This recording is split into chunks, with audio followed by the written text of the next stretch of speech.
Салам алейкум всем соотечественникам. Это я, Азат Туркмен. Сегодня 18 апреля 2021 год. Сперва я хотел всех мусульманов поздравить с священным месяцем Ораза Байрам. Прошлой неделе выступил Максат Байрамович о том, что я критиковал русскую власть, Русскую Федерацию критиковал там и оскорбил Русскую Федерацию. Я ему хотел ответить пару слов. Максат Байрамович, я никогда не критиковал русскую власть, не оскорбил Русскую Федерацию. Я здесь уже на Русском Федерации живу 11 лет. Россия – это моя вторая родина. Насчет России я кормлю своих детей. Насчет России я здесь работаю благодаря Русскому Федерацию.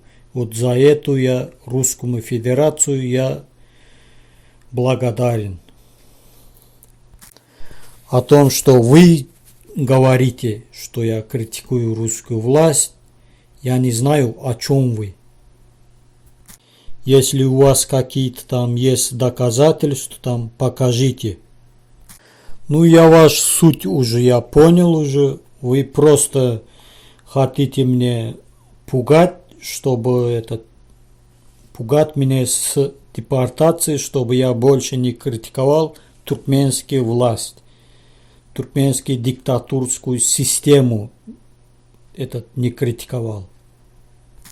Я все равно буду критиковать. Вы что не делали, что там хотите депортировать, там еще что тут. Что хотите, делайте, вы меня не остановите. Я все равно буду критиковать диктаторскую систему туркменскую. Это уже вы начали против меня, прошлый год вы начали, меня ищут ваши какие-то там дружки, они найдут меня, ваши дружки какие-то. Это записи тоже есть у меня, я не удаляю ничего. Все равно вам меня не спугнуть. Вы скажите мне, буду тебя депортировать или еще что буду делать там. Угрожайте как мне хотите. Все равно это мой долг защищать свою страну. Это мой долг защищать свою страну от диктаторской системы. Так Максат Сапар Мурадович. Elinden gelse асманы чек. Ладно, дорогие соотечественники, всем спасибо. До свидания всем.